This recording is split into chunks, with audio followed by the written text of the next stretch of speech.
Starting with the name of Allah Almighty, who is the most gracious and the most merciful. Assalamu alaikum. I am Ahmad Ali. हम पढ़ रहे हैं class 12 physics chapter number 1 electrostatics. आज के lecture में हम पढ़ेंगे कि हमारे पास कितने तरीके हैं जिससे हम किसी बॉडी को चार्ज कर सकते हैं, यानी how many ways we can charge a body. तो सबसे पहले जो हमारे पास है उसमें है हमारे पास चार्जिंग बाय कंडक्शन। इसका मतलब है डायरेक्ट कांटेक्ट, यानी जब भी हम किसी दो बॉडीज को डायरेक्ट कांटेक्ट में लिया है तो उसके जरिए हम किस तरह बॉडी को चार्ज कर सकते हैं। दूसरा है हमारे पास चार्जिंग बाय इंडक्शन, यानी दो बॉडीज है हमारे पास, उनको हम डायरेक्ट कांटेक्ट में ना लाएं और उसको हम चार्ज करें तो हम उसको कहते हैं चार्जिंग बाय इंडक्शन। और जो तीसरा हमारे पास केस है by simply rubbing two bodies, हम किस तरह बॉडीज को चार्ज कर सकते हैं। तो सबसे पहले जो है वो है हमारे पास चार्जिंग बाय कंडक्शन। तो चार्जिंग बाय कंडक्शन को एक्सप्लेन करते हैं। चार्जिंग बाय कंडक्शन यानी डायरेक्ट कांटेक्ट। लेट्स से मेरे पास एक चार्ज बॉडी है, charge body. Let's say this is a negatively charge body, negatively charged body. जैसे ये एक नेगेटिवली चार्ज बॉडी है, this is a negatively charge body जिसके पास एक्सेस इलेक्ट्रॉन्स है, एक्सेस इलेक्ट्रॉन्स यानी इसके पास इलेक्ट्रॉन्स की तादाद बहुत ज्यादा है। और मेरे पास एक न्यूट्रल बॉडी है, न्यूट्रल बॉडी, और उस न्यूट्रल बॉडी को मैं इसके साथ डायरेक्ट कांटेक्ट में लाता हूं। This is a neutral body. और न्यूट्रल बॉडी हम जानते हैं कि जिसमें पॉजिटिव और नेगेटिव चार्जेस इक्वल अमाउंट्स में होते हैं। अगर इसमें 3 पॉजिटिव चार्जेस हैं तो उसमें 3 नेगेटिव चार्जेस होंगे। That's why an atom is a whole is electrically neutral. तो ये मेरे पास एक न्यूट्रल बॉडी है और इसके पास इलेक्ट्रॉन्स की ज्यादती है। तो जब मैं इस न्यूट्रल बॉडी को इस नेगेटिव बॉडी के साथ कांटेक्ट में लिया, फिजिकली ये टच करे एक दूसरे को, तो देयर इज अ पॉसिबिलिटी कि इसके कुछ इलेक्ट्रॉन्स, इस बॉडी के कुछ नेगेटिव चार्जेस इस बॉडी के एटम्स को ट्रांसफर हो जाएंगे और ये जो बॉडी होगी हमारे पास जो कि नेगेटिवली चार्ज है, ये मेरे पास हो जाएगी इलेक्ट्रोपॉजिटिव, यानी ये कुछ इलेक्ट्रॉन्स उस न्यूट्रल ऑब्जेक्ट को ट्रांसफर करेगा, उसके न्यूट्रल ऑब्जेक्ट्स के जो एटम्स है उसको ट्रांसफर करेगा। तो इसमें जो नेगेटिव चार्जेस है उसकी तादाद कम हो जाएगी। इट मींस ये बॉडी इलेक्ट्रोपॉजिटिव हो जाएगी, यानी ये नेगेटिव चार्जेस, जब एक बॉडी नेगेटिव चार्ज देती है तो उस पे पॉजिटिव चार्ज आता है, और जब एक बॉडी नेगेटिव चार्ज गेन करती है तो उस पे नेगेटिव चार्ज हमारे पास आता है। तो इसकी न्यूट्रलिटी भी खराब होगी क्योंकि ये इलेक्ट्रॉन्स को गेन करेगा, तो ये भी मेरे पास चार्ज बॉडी बन जाएगी, ये भी मेरे पास एक चार्ज बॉडी बन जाएगी। तो इसको हम कह सकते हैं चार्ज्ड, और ये भी मेरे पास होगी चार्ज्ड बॉडी। तो this is a way how to charge two bodies. एक हमारे पास एक चार्ज बॉडी है और एक हमारे पास एक न्यूट्रल बॉडी है। जब हम एक न्यूट्रल बॉडी को एक चार्ज बॉडी के करीब ले आए, उनको फिजिकली कांटेक्ट में ले आए, तो जो न्यूट्रल चार्ज बॉडी होगी उसके कुछ इलेक्ट्रॉन्स इस न्यूट्रल बॉडी को ट्रांसफर हो जाएंगे और ये बॉडी जो न्यूट्रल बॉडी होगी this will become negatively charge.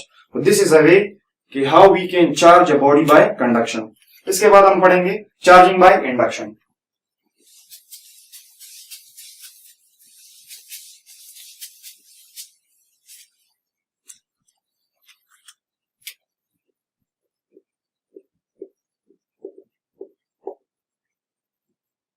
Charging by induction. Let's say मेरे पास एक नेगेटिवली चार्ज बॉडी है, नेगेटिवली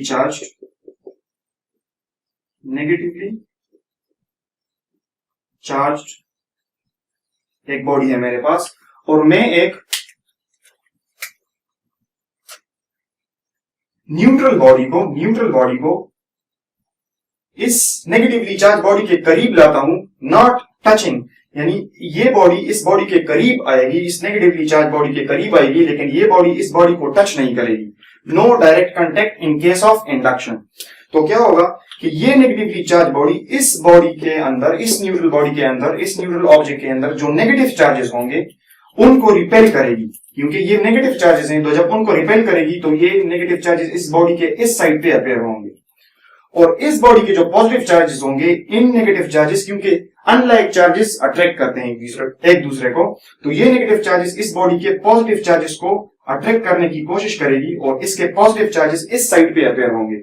लेकिन चूंकि इसमें पॉजिटिव और नेगेटिव चार्जेस इक्वल अमाउंट में है, तो ये अब भी न्यूट्रल स्टेट में है हमारे पास, ये अब भी न्यूट्रल स्टेट में है। अल्दो ये पॉजिटिव और नेगेटिव चार्जेस की अरेंजमेंट हमारे पास चेंज हो गई है, लेकिन तब अब भी इसमें उतने ही पॉजिटिव और उतने ही नेगेटिव चार्जेस हैं, तब अब भी ये न्यूट्रल स्टेट में है। तो इसको हम चार्ज किस तरह बनाएंगे? अगर मैं इसके साथ एक दूसरी बॉडी कनेक्ट करूं, तो क्या होगा, ये नेगेटिव चार्जेस जब इनको अट्रैक्ट करेंगे तो यहां तक तो किस्सा खत्म। जब ये नेगेटिव चार्जेस इन नेगेटिव चार्जेस को रिपेल करेंगे तो ये इस बॉडी से उस बॉडी तक रिपेल होंगे, तो ये यहां ट्रांसफर हो जाएंगे।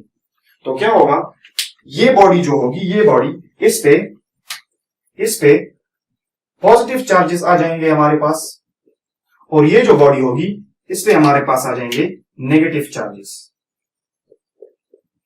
तो ये पॉजिटिवली चार्ज हो जाएगी, पॉजिटिवली चार्ज, और ये हो जाएगी नेगेटिवली चार्ज। तो हम इंडक्शन के थ्रू भी बॉडी को चार्ज कर सकते हैं। This is how we charge a body by phenomena of induction. इसके बाद है चार्जिंग बाय फ्रिक्शन। तो ये बहुत ही कॉमन सी बात है, जब भी हम दो ऑब्जेक्ट्स को रब करते हैं, उनको फिजिकली कांटेक्ट में लाते हैं और उनको रब करते हैं, तो उस फ्रिक्शन की वजह से कुछ हीट जनरेट होगा, कुछ हीट एनर्जी जनरेट होगी। यानी लेट से ये एक ऑब्जेक्ट है ए और ये एक दूसरा ऑब्जेक्ट है बी।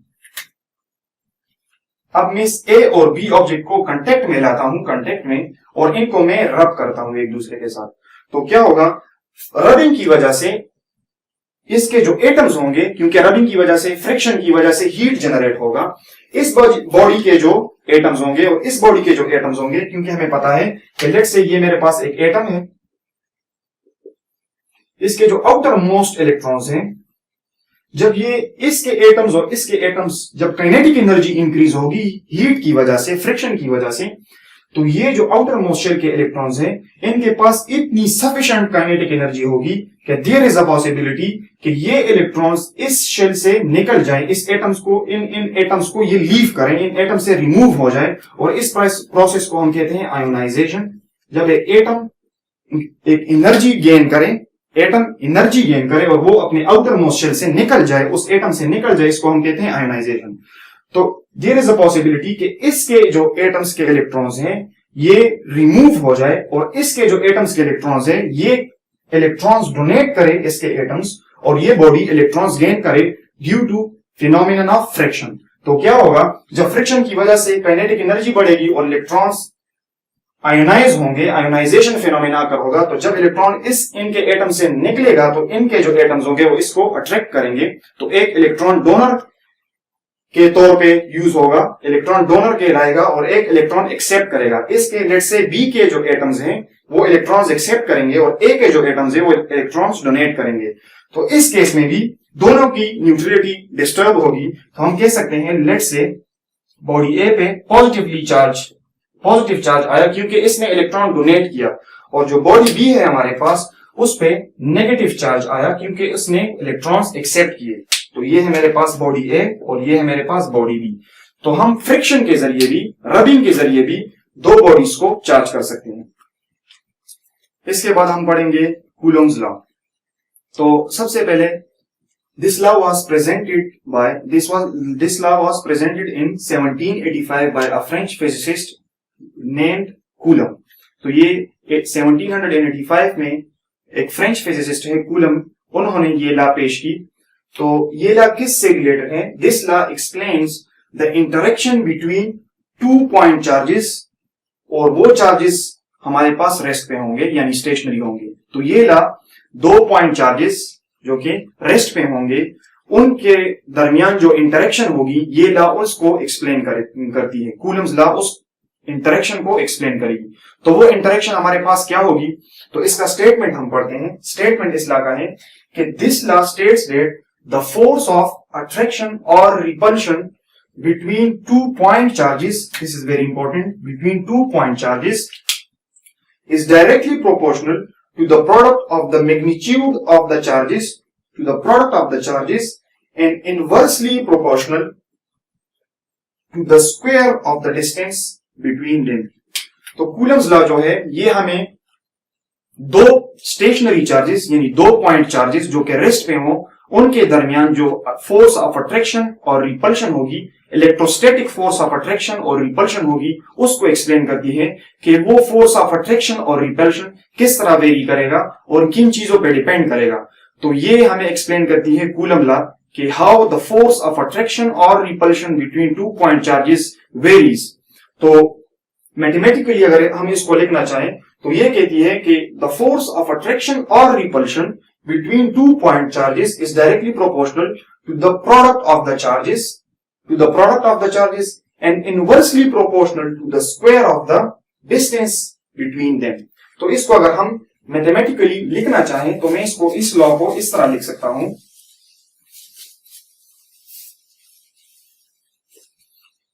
मैथमेटिकली अगर इसको लिखें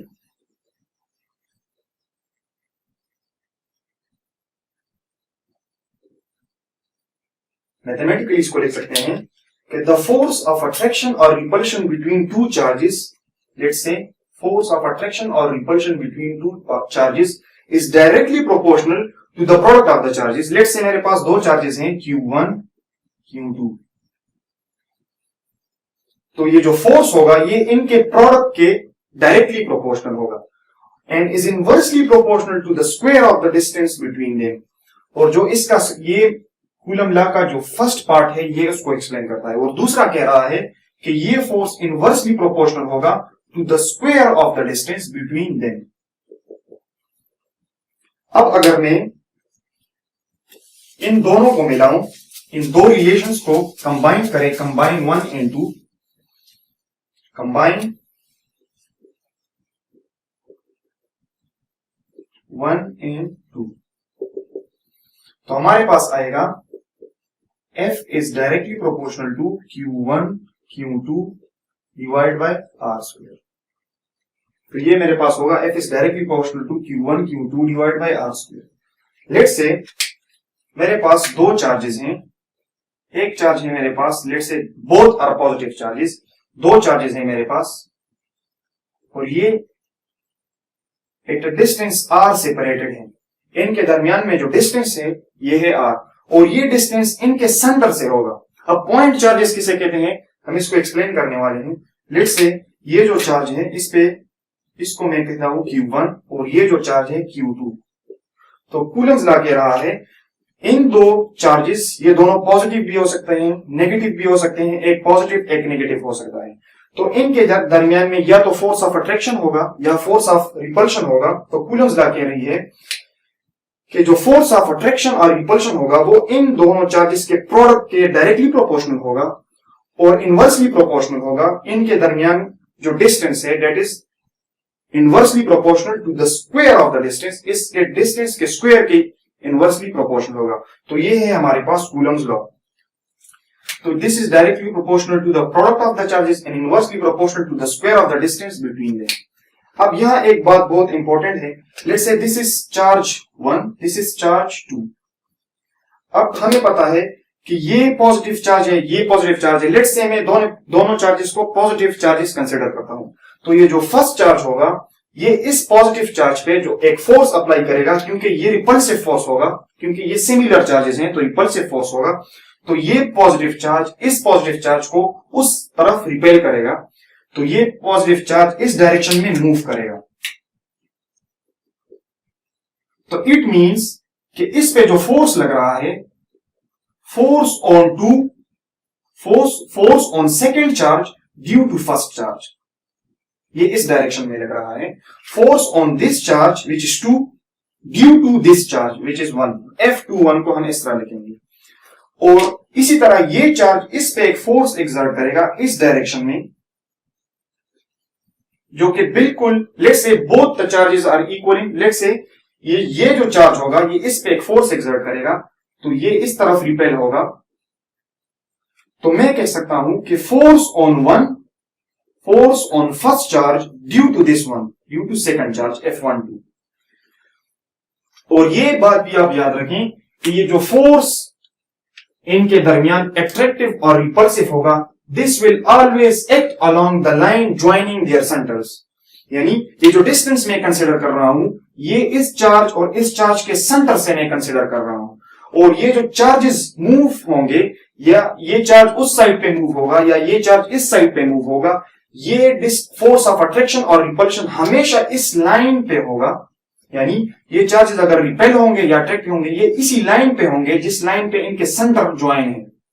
यानी ये फोर्स इस तरह कभी नहीं होगा कि इन दोनों के दरमियान फोर्स लग रहा है तो ये ऊपर जाए या नीचे जाए। दिस फोर्स ऑफ अट्रैक्शन और रिपल्शन हमेशा इसी लाइन पे होगा।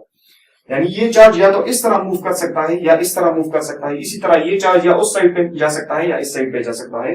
तो मैं लिख सकता हूं फोर्स ऑफ अट्रैक्शन और repulsion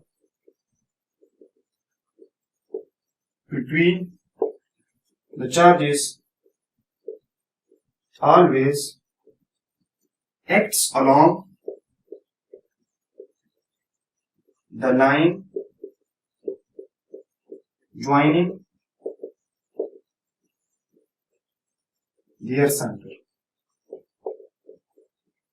Acts along the line joining their center.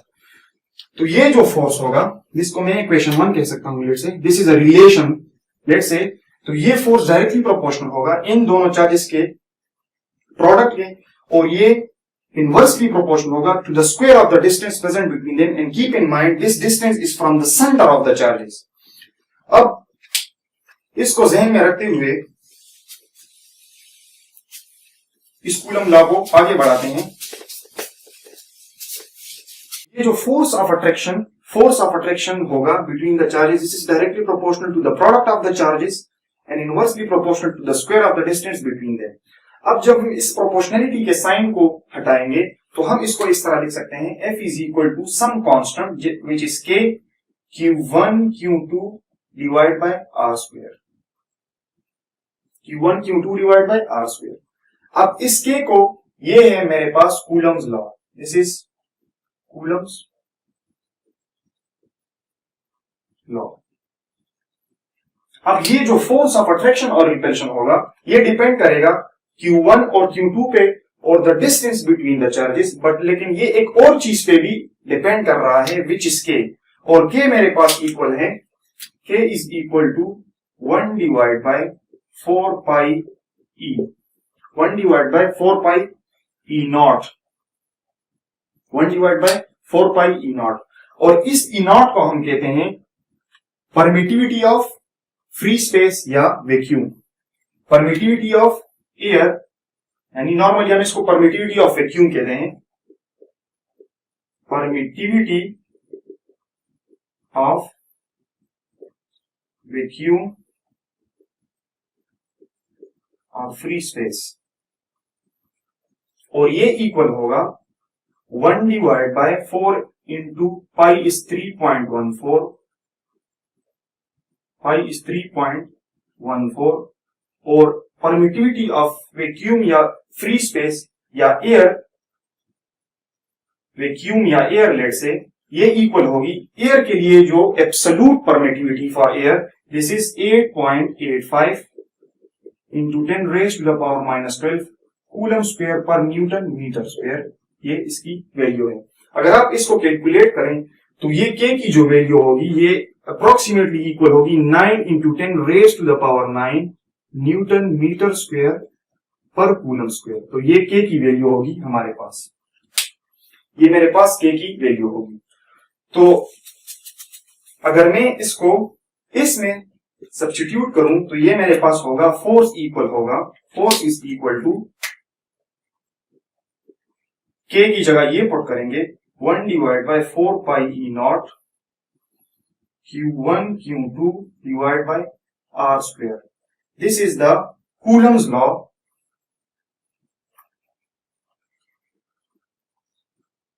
Coulomb's law in vacuum और लेट्स से एयर, यानी ये कूलम लॉ है जब चार्जेस एयर में पड़े हो, यानी ये चार्जेस लेट्स से द मीडियम जो चार्जेस के दरमियान होगा, लेट्स से एयर है या वैक्यूम है, तो कूलम लॉ इस केस में इसके इक्वल होगी। यानी कूलम लॉ डिपेंड कर रहा है the product of the charges, the distance between them and the medium between the charges, जो कि ये परमिटिविटी डिफाइन कर रहा है विच इज ई नॉट। अब परमिटिविटी किसे कहते हैं इसको हम एक्सप्लेन करने वाले हैं आगे। ये भी हमारे पास मीडियम की एक प्रॉपर्टी है। तो फोर्स डिपेंड करेगा the product of the charges, the distance, the square of the distance between the charges and the permittivity of the medium, यानी ये दो चार्जेस जिस मीडियम में पड़े हैं उस पर भी डिपेंड करेगा। तो this is Coulomb's law in vacuum which is F is equal to 1/4 pi E naught epsilon naught Q1 Q2 divide by R square. E को हम कहते हैं, इसको हम कहते हैं एप्सिलॉन, इसको हम कहते हैं एप्सिलॉन। तो ये होगा हमारे पास Coulomb's law in free space और वैक्यूम। अब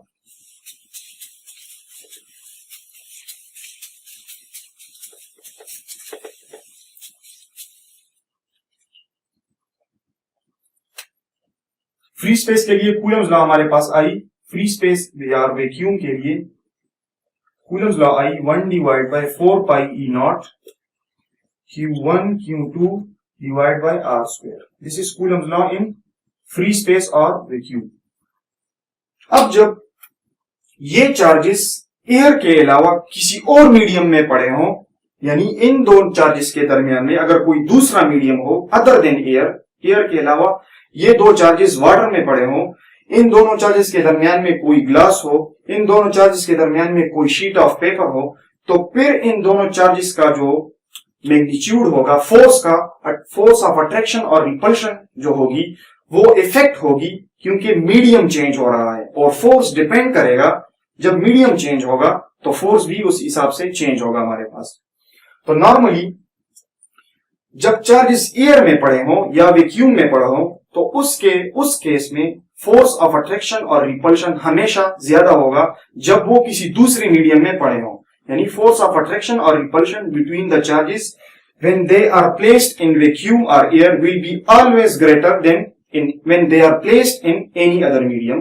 जब भी चार्जेस एयर और वैक्यूम में पड़े हों तो उस केस में उन दोनों चार्जेस के दरमियान में जो फोर्स ऑफ अट्रैक्शन और रिपल्शन होगा वो हमेशा ज्यादा होगा जब यही चार्जेस इसी कंडीशन में किसी दूसरे मीडियम में पड़े हों। तो ये है कूलम्स लॉ। अब कूलम्स लॉ को हम लिखेंगे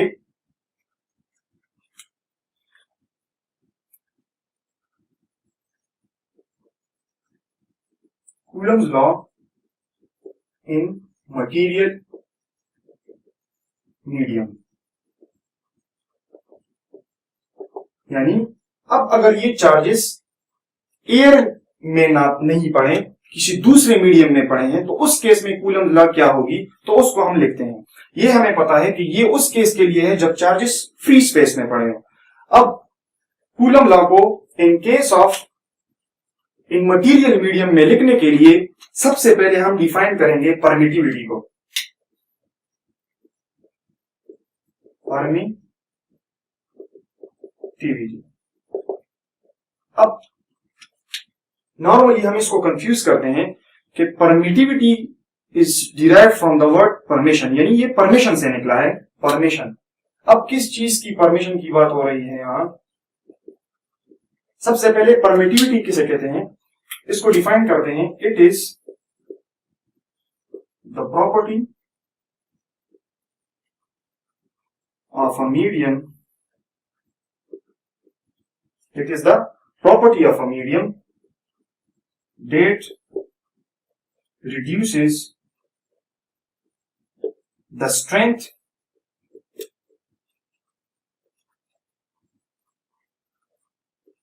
of the electric field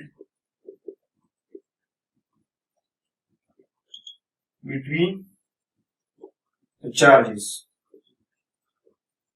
यानी ये जो परमिटिविटी है हमारे पास, ये किसी मीडियम की प्रॉपर्टी है जो यानी जो मीडियम होगा उसकी एक प्रॉपर्टी है ये, जो इन दोनों चार्जेस के दरमियान में जो फोर्स ऑफ अट्रैक्शन और रिपल्शन होगा उसकी स्ट्रेंथ को ये रिड्यूस करेगी। तो ये है परमिटिविटी। अब परमिशन का क्या मतलब है? लेट्स से मेरे पास दो चार्जेस पड़े हैं, this charges plus let's say and this charges again plus 2 point charges हैं लेट्स से। अब पॉइंट चार्जेस को भी एक्सप्लेन करेंगे कि पॉइंट चार्जेस का कंसेप्ट का क्या होता है हमारे पास।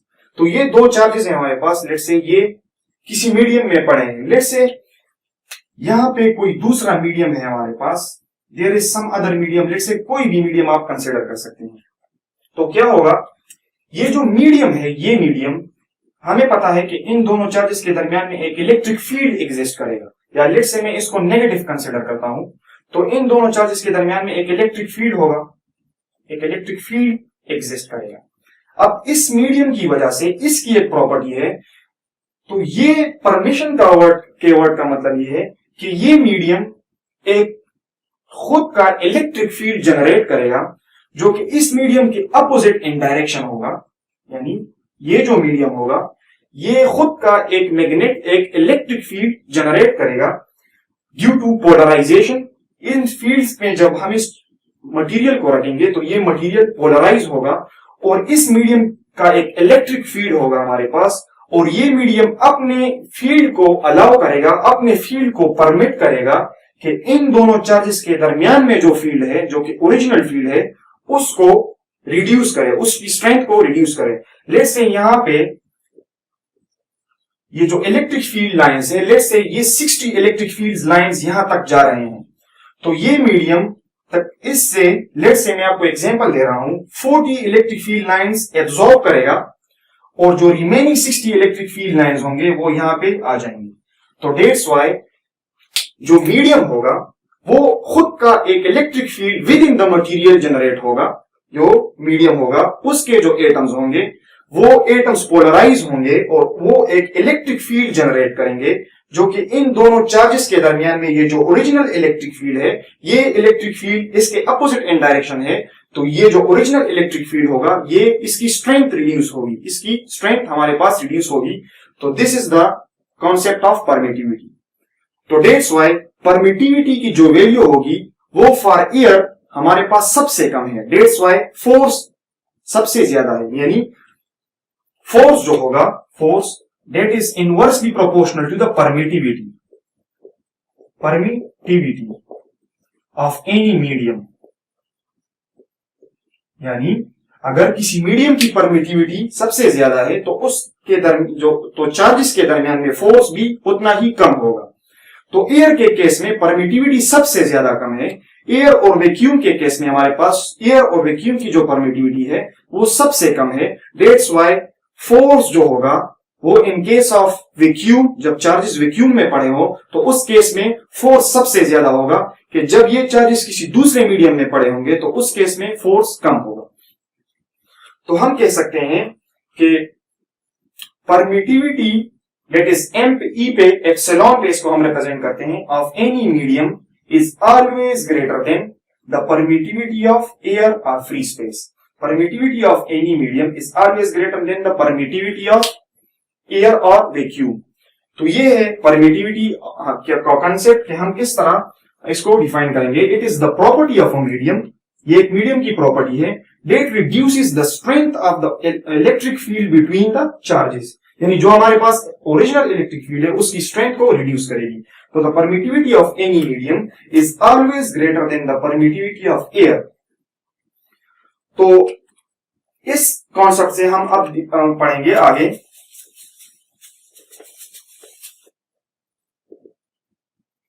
Relative permittivity. यानी रिलेटिव परमिटिविटी होगी हमारे पास permittivity of any medium divided by the permittivity of air और वैक्यूम। तो इसको हम कहते हैं रिलेटिव परमिटिविटी।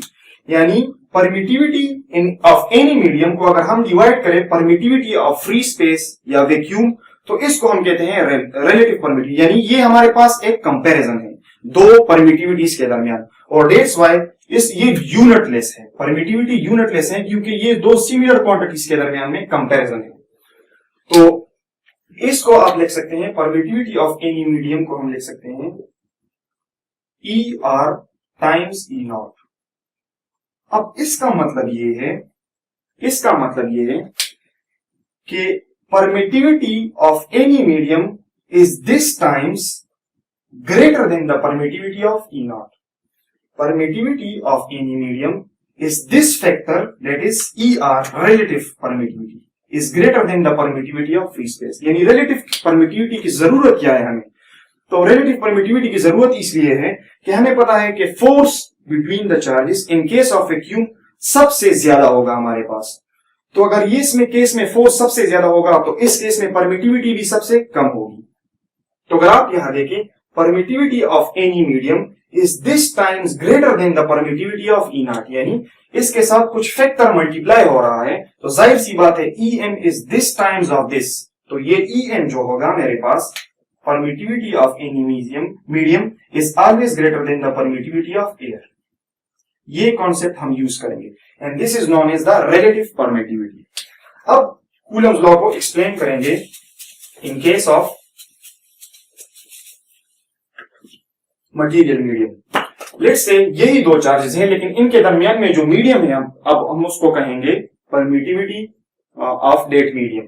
तो कूलम्स लॉ को लिखते हैं फॉर मटेरियल मीडियम, इसको लेट्स से मैं Fm से रिप्रेजेंट करता हूं, तो इसको मैं लिख सकता हूं 1 divide by 4 pi Em epsilon m, यानी परमिटिविटी ऑफ दैट मीडियम। अगर चार्जेस अब किसी दूसरे मीडियम में पड़े हैं तो इसको मैं Em से रिप्रेजेंट करूंगा, और परमिटिविटी हमारे पास उस मीडियम की प्रॉपर्टी है Q1 Q2 divide by R square, यानी फोर्स मीडियम पे भी डिपेंड करता है कि अगर उस मीडियम की परमिटिविटी ज्यादा होगी तो उसका फोर्स कम होगा, यानी जितनी परमिटिविटी ज्यादा होगी तो उस मीडियम में एब्जॉर्प्शन प्रॉपर्टी ज्यादा होगी, यानी उस फील्ड को वो उतना ही रिड्यूस करेगा तो उतना ही फोर्स कम होगा। तो जितनी परमिटिविटी बढ़ेगी तो फोर्स ऑफ अट्रैक्शन और रिपल्शन कम होगी हमारे पास। तो इसको हम कह सकते हैं Coulomb's law in material medium, in case of material medium. अब इस हमें पता है कि रिलेटिव परमिटिविटी अभी हमने पढ़ा, ये इक्वल है Em बाई E नॉट। अब इसको मैं इस तरह लिख सकता हूं कि epsilon m is equal to epsilon r, it is relative permittivity times absolute permittivity of free space. अब अगर इस Em की जगह में ये वैल्यू सब्स्टिट्यूट करूं तो Fm is equal to 1 divide by 4 pi, इसकी जगह मैं ये सब्स्टिट्यूट कर सकता हूं ER E naught Q1 Q2 divide by R square. अब आपको पता है कि ये जो टर्म है हमारे पास 1 divide by 4 pi E not, this is the coulomb's law in free space. तो इस पूरे टर्म की जगह मैं लिख सकता हूं Coulomb's law in free space इसके इक्वल है 1 divide by 4 pi E naught Q1 Q2 divide by R square. तो इसको मैं लिख सकता हूं F, सिंपल F लिख सकता हूं, या F vacuum divide by ER divide by ER, यानी Fm is equal to force in any medium is equal to force divide by ER। अब इसको मैं अगर यहां मल्टीप्लाई करूं, तो ये इक्वल होगा force m ER is equal to F, यानी force in any medium is relative permittivity is equal to F, यानी फोर्स जो वैक्यूम में होगा, ये जाहिर सी बात है ये हमारे पास वैक्यूम का फोर्स है जो कि इस मीडियम में जो फोर्स है इसके इतने टाइम्स इक्वल है। तो फोर्स इन वैक्यूम, ये यहां से प्रूव हुआ हमारे पास, is always greater than force in any medium. यहां से ये मेरे पास प्रूव हुआ कि force in vacuum is always greater than force in any medium. यानी इस रिलेशन से हम ये कह सकते हैं कि अगर किसी मीडियम की रिलेटिव परमिटिविटी ज्यादा होगी, तो उस मीडियम में जो फोर्स होगा वो हमारे पास कम होगा, और अगर उस मीडियम की रिलेटिव परमिटिविटी कम होगी तो उस मीडियम में जो फोर्स होगा वो हमारे पास ज्यादा होगा। तो हम एक स्टेटमेंट लिख सकते हैं कि force between the charges in case of air or vacuum, when they are placed in air or vacuum, is always greater than, remember that, is always greater than the force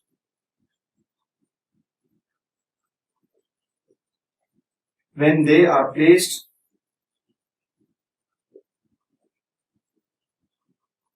in any other medium। यानी vacuum के case में force हमेशा ज्यादा होगा जब ये ही charges इसी distance में किसी दूसरे मीडियम में पड़े होंगे, तो उस केस में फिर फोर्स हमारे पास कम होगा।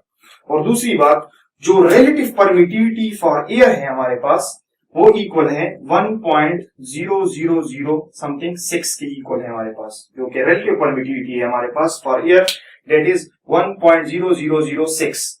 और जो रिलेटिव परमिटिविटी फॉर एयर जो है, ये है हमारे पास फॉर एयर और ये है हमारे पास फॉर वैक्यूम।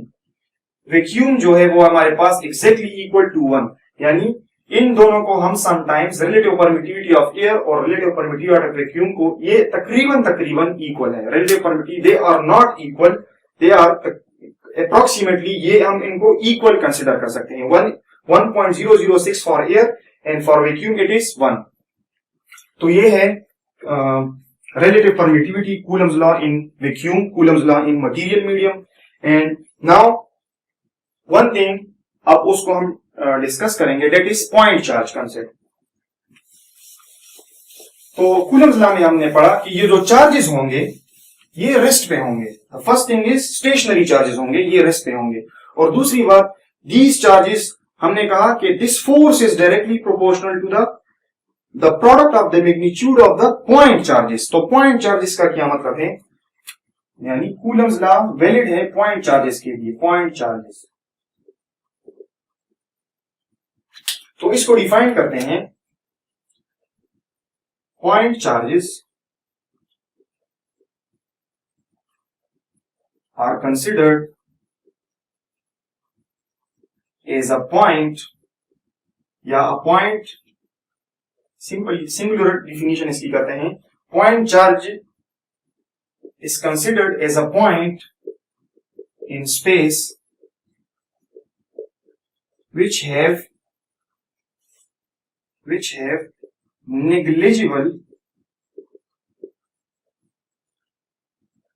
negligible dimensions।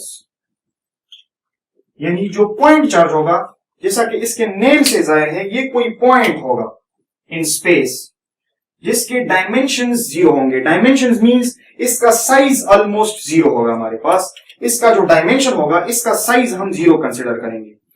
तो डेट्स वाई कूलम्स लॉ में जो ये चार्जेस मैंने इस तरह कंसिडर किए हैं, they are not like this much big.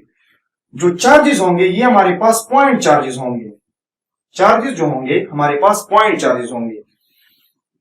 तो लेट से ये एक चार्ज है मेरे पास और ये एक पॉइंट चार्ज है, तो अगर ये पॉइंट होंगे तभी हम इसके सेंटर से इसके सेंटर तक डिस्टेंस एक्यूरेटली कैलकुलेट कर सकते हैं। लेकिन अगर ये एक्सटेंडेड बॉडीज होंगे, अगर ये चार्ज बड़ा होगा, पॉइंट चार्ज नहीं होगा, लेट से इतना होगा, तो इस केस में क्या प्रॉब्लम होगी कि हम इसके सेंटर से एग्जैक्टली डिस्टेंस कैलकुलेट नहीं कर सकते, क्योंकि इसमें ये डिस्टेंस भी आ रहा है और ये डिस्टेंस भी आ रहा है, तो हम एक्यूरेटली नहीं बता सकते, क्योंकि हम इसमें वो जो इंटरनल डिस्टेंस है वो भी इंक्लूड कर रहे हैं। डेट्स वाई कूलम लॉ में हम जो चार्जेस कंसिडर करते हैं, that must be point charges, ताकि उसके सेंटर तक एक्यूरेटली डिस्टेंस मेजर हो। तो पॉइंट चार्जेस किसे कहते हैं कि ऐसे चार्जेस जो कि हमारे पास पॉइंट चार्जेस हो। तो समटाइम्स द क्वेश्चन अराइजेस कि हम कूलम्स लॉ को एक्सटेंडेड बॉडीज पे अप्लाई कर सकते हैं कि नहीं।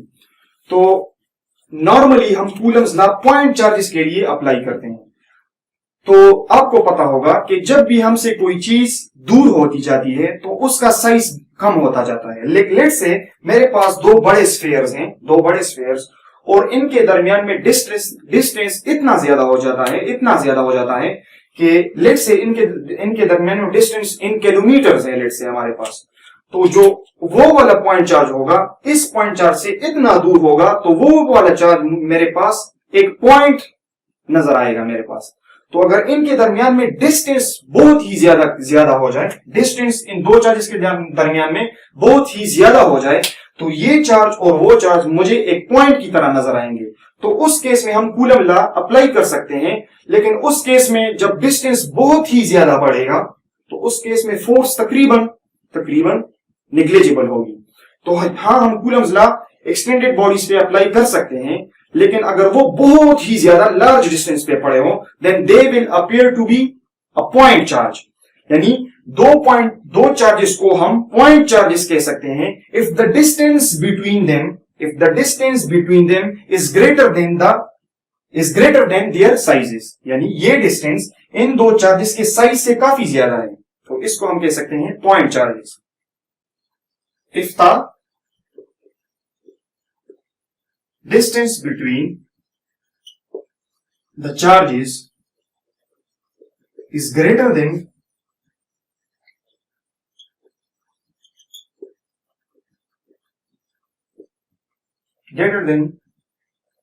their sizes, then such charges are called point charges. यानी अगर दो चार्जेस के दरमियान में डिस्टेंस काफी ज्यादा हो, उनके साइज के बराबर, यानी ये दो पॉइंट चार्जेस के दरमियान में अगर डिस्टेंस काफी ज्यादा हो जाए जो कि इनके साइजेस के कंपैरिजन में बहुत ज्यादा हो, तो हम उन चार्जेस को कह सकते हैं पॉइंट चार्जेस। तो ये है पॉइंट चार्जेस का कंसेप्ट। हम कूलम लॉ एक्सटेंडेड बॉडीज के लिए क्यों अप्लाई नहीं कर सकते, इसकी रीजन, तो कूलम्स लॉ को हम एक्सटेंडेड बॉडीज के लिए भी अप्लाई कर सकते हैं, लेकिन उस केस में नॉर्मली हम कूलम लॉ को एक्सटेंडेड बॉडीज के लिए अप्लाई क्यों नहीं कर सकते। लेट्स से ये मेरे पास एक पॉइंट चार्ज है और लेट्स से ये मेरे पास एक लाइन ऑफ चार्ज है। This is a line of charge, continuous distribution of charge है। लेट्स से इस पे चार्जेस क्लोजली पैक्ड हैं और कंटिन्यूअसली डिस्ट्रीब्यूटेड है इस पे। तो ये भी एक चार्ज बॉडी है, ये भी एक चार्ज बॉडी है। तो नॉर्मली इस केस में हम कूलम लॉ अप्लाई क्यों नहीं कर सकते, एक्सटेंडेड बॉडीज के लिए कूलम लॉ को हम क्यों नहीं अप्लाई कर सकते। तो अगर आप यहां देखें, अब कूलम लॉ हमें फोर्स बताती है कि दो चार्ज बॉडीज के दरमियान में फोर्स क्या होगा। तो अगर मैं इस चार्ज और इस चार्ज बॉडी के दरमियान में फोर्स कैलकुलेट करूं, तो यहां से अगर मैं या इस चार्ज पे कैलकुलेट करूं तो ये डिस्टेंस होगा। अब अगर ये चार्ज है तो ये डिस्टेंस होगा, अगर ये चार्ज है तो ये डिस्टेंस होगा, अगर इसी तरह ये चार्ज है तो ये डिस्टेंस होगा, इसी तरह ये चार्ज तो ये डिस्टेंस होगा, तो ये डिस्टेंस। तो डेट्स व्हाई हम डिस्टेंस को एक्यूरेटली मेजर नहीं कर सकते। जब मेरे पास एक्सटेंडेड बॉडी होगी तो हम डिस्टेंस को एक्यूरेटली मेजर नहीं कर सकते। यानी ये डिस्टेंस, ये डिस्टेंस, ये डिस्टेंस, ये सारे वेरी हो रहे हैं बिकॉज ऑफ एक ही कंटिन्यूअस चार्ज डिस्ट्रीब्यूशन है। तो हम इन सारों में कौन सा डिस्टेंस लेंगे। That's why we can not apply coulomb's law in this case. तो इस केस में हम कूलम लॉ एक्सटेंडेड बॉडीज के लिए भी अप्लाई कर सकते हैं, but that is for higher classes. उसको फिर हम अप्लाई कर सकते हैं, लेकिन हम एक टेक्निक यूज करते हैं जिसको हम कहते हैं इंटीग्रल कैलकुलस। यानी इंटीग्रेशन के टेक्निक के थ्रू हम कूलम्स लॉ अप्लाई कर सकते हैं। अगर मैं इस कंटिन्यूअस चार्ज डिस्ट्रीब्यूशन को इन्फिनिटली स्मॉल एलिमेंट्स में डिवाइड कर दूं, डी क्यू, यानी ये बहुत ही छोटा चार्ज होगा जो कि पॉइंट चार्ज कंसिडर होगा। इसी तरह अगर मैं इसको डी क्यू इसी लाइन ऑफ चार्ज को मैं डी क्यू एलिमेंट्स में डिवाइड करूं, D Q infinitely small charges, और इसी तरह फिर इस चार्ज को कंसीडर करूं। सबसे पहले इस चार्ज का इसके दरमियान फोर्स कैलकुलेट करूं, फिर इस चार्ज का इसको नोट करूं, let's say this is F1, फिर इस चार्ज का इस पे कैलकुलेट करूं। These charges must be point charges. इतना छोटा इनको मैं डिवाइड करूं कि ये पॉइंट चार्जेस की तरह बिहेव करे।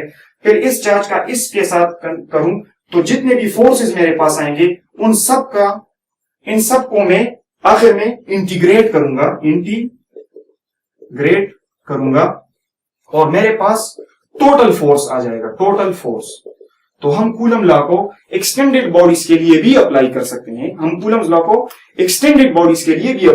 हैं, बट नॉर्मली हम कूलम लॉ को पॉइंट चार्जेस के लिए अप्लाई करते हैं। जब भी हमारे पास कंटिन्यूअस चार्ज डिस्ट्रीब्यूशन होगा तो उस केस में हम इंटीग्रल कैलकुलस को यूज करेंगे। तो dates why In normal situations, Coulomb's law is not valid for extended bodies.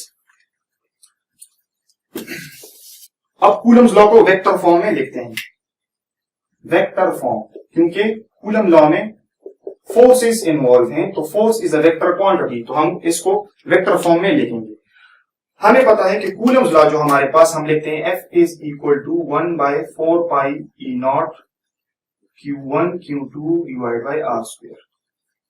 अब लेट से इस डायग्राम को मैं यहां बनाता हूं, this is let say two charges, point charges separated at distance R, this is Q1, this is Q2, और late से इसको मैं सिंपली 1 और 2 से रिप्रेजेंट करता हूं। इस पे जो फोर्स लग रहा है, this is F21, force exerted on two due to this charge, और इस पे जो फोर्स लग रहा है, this is force exerted on this charge due to F2 second charge, ये जो इस डायरेक्शन में लग रहा है।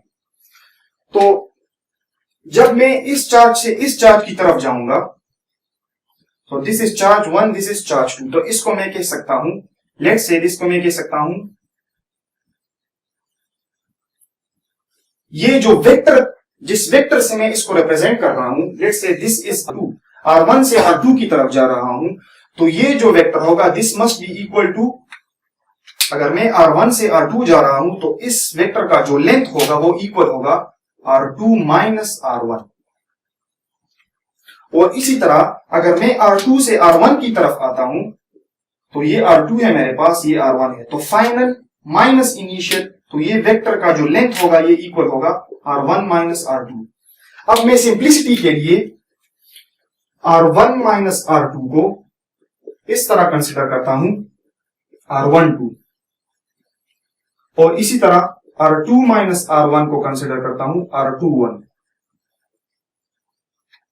R2 माइनस R1 को कंसिडर करता हूं R21, यानी जब मैं इस डायरेक्शन में जाऊंगा, इस डायरेक्शन में जाऊंगा, this is R21, this is R21, और अगर मैं इस डायरेक्शन में आऊंगा, तो इसको मैं कह सकता हूं, इसको मैं कह सकता हूं, जब मैं इस डायरेक्शन में आऊंगा, तो इसको मैं कह सकता हूं R12, दिस इज R12, और अगर इस डायरेक्शन में जाऊंगा, this is R2 minus R1, तो इसको मैं कह सकता हूं R12, और इसी तरह R2 माइनस R1 को मैं R21 कह सकता हूं, और R1 माइनस R2 को मैं कह सकता हूं R12, तो ये होगा हमारे पास Coulomb's लॉ। अब वेक्टर फॉर्म में इसको किस तरह लिखेंगे, अगर मैं F12 फोर्स लिखना चाहता हूं, F12 फोर्स को लिखना चाहता हूं, यानी ये फोर्स मैं रिप्रेजेंट करना चाहता हूं, तो इसको मैं लिख सकता हूं K Q1 Q2 divide by R square,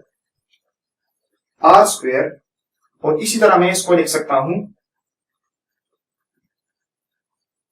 R12, इस तरह मैं इसको रिप्रेजेंट कर सकता हूं। तो इस लॉ को मैं इस तरह लिख सकता हूं। अब हमें यह पता है कि R1 ये जो डिस्टेंस होगा, यानी अगर मैं यहां से यहां तक आऊं, और अगर मैं यहां से यहां तक आऊं, दिस डिस्टेंस इज R, यानी अगर मैं इस तरह लिखूं कि R12 का जो मैग्नीट्यूड होगा वो इक्वल होगा R21 का मैग्नीट्यूड, यानी अल्दो R12 जो है this is opposite in direction, तो माइनस साइन में लगाऊंगा टू R21, लेकिन मैग्नीट्यूड में ये दोनों इक्वल है R के, दिस R डिस्टेंस R। इसी तरह मैं force on this second due to first one, F21 को इस तरह लिख सकता हूं K Q1 Q2 divide by R square R21, इसको मैं इस तरह लिख सकता हूं, this is Coulomb's law in vector form. अब हमें पता है कि R12 और R21 ये एक ही, अगर इनको मैग्नीट्यूड की बात करें तो ये एक ही R के इक्वल है हमारे पास। तो अगर मैं इन दोनों को रिप्लेस करूं R पे, तो मैं इसको मजीद इस तरह लिख सकता हूं कि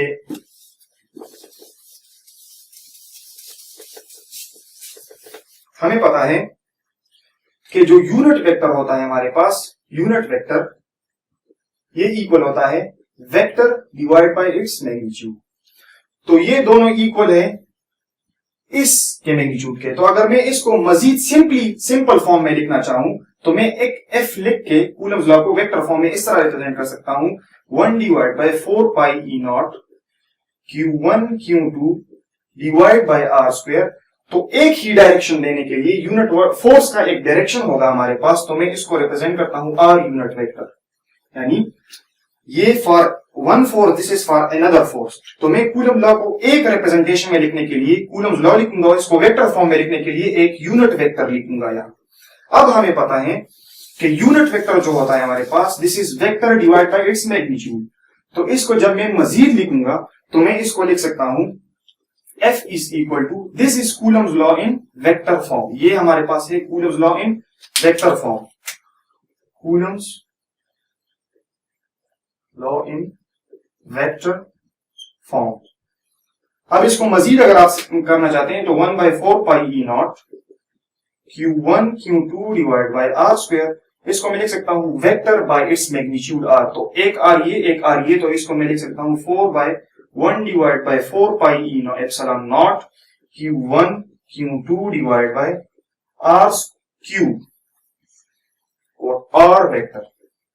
इसको मजीद आप इस तरह सिंप्लीफाई कर सकते हैं कूलम्स लॉ को इन वेक्टर फॉर्म। तो ये हमारे पास Coulomb's law in vector form, और इसी तरह इस पे वेक्टर लगाएंगे, वेक्टर नोटेशन, इसको हम इस तरह रिप्रेजेंट करेंगे वेक्टर एक एरोहेडेड लाइन से।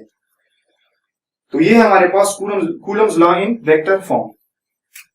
इसके बाद एक और चीज हम पढ़ते हैं, that is limitations. This is important. Limitations of Coulomb's law. Limitations. Coulomb's law की हमारे पास limitations क्या है? Number 1, it can be applied to stationary charges with respect to each other। यानी कूलम लॉ हमेशा स्टेशनरी चार्जेस के लिए apply होता है कि दोनों charges with respect to each other stationary हो। इसी तरह it is applied only to point charges, या it is applicable only to point charges. तो थर्ड केस में हमारे पास है it can not be applied for extended charged bodies. Normally हम ये एक्सटेंडेड चार्ज बॉडीज के लिए अप्लाई नहीं कर सकते, अल्दो हम इंटीग्रल कैलकुलस के टेक्निक से अप्लाई कर सकते हैं। तो ये it can not be applied for extended charge bodies. Number 4 है इसमें, it can not be applied for distances approximately 10 raised to the power minus 15 metre. इतने डिस्टेंस में हम इसको अप्लाई नहीं कर सकते। This is very short distance, 10 raised to the power minus 15 femtometre distance में हम इसको अप्लाई नहीं कर सकते, क्योंकि ये जो साइज है हमारे पास, this is the size of a nucleus. तो अगर दो चार्जेस इतने नजदीक होंगे, इतने ज्यादा नजदीक हो जाएंगे कि वो, अगर आप न्यूक्लियस का साइज मेरे पास है 10 raised to the power minus 15 metre, this is the radius of a nucleus. तो अगर दो चार्जेस इस डिस्टेंस से कम फासले में पड़े हो, देन क्या होगा, उसमें उन चार्जेस में वो मसला होगा हमारे पास कि जो न्यूक्लियर फोर्सेस होंगे they will become dominant over the electrostatic attractive और रिपल्सिव फोर्सेस। तो हम उस केस में एक्यूरेटली कूलम्स लॉ को कैलकुलेट नहीं कर सकते। It can not be applied for distances 10 raised to the power minus 15 metre because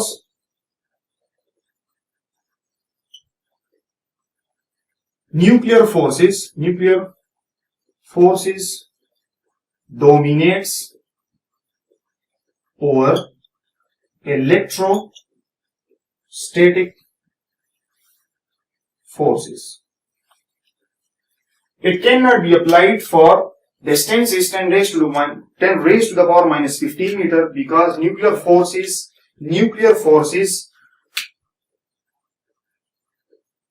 dominates over electrostatic forces, that is attractive or repulsive. So this is about the Coulomb's law, that how Coulomb's law can be applied in case of stationary charges. What are the limitations of Coulomb's law? How can we apply Coulomb's law in any material medium? What are the forces? What the force depends upon? The force depends upon the product of the charges, the distance, the square of the distance between the charges. The charges must be point charges. And the other thing is, Coulomb's law depends upon the force between the charges, depends upon the material medium. So if the material medium is changing, then the force must be changing. The force must be decreasing.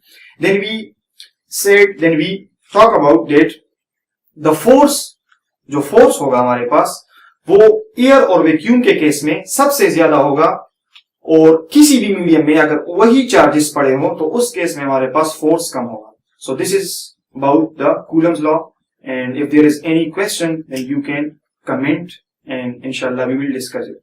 Thank you so much.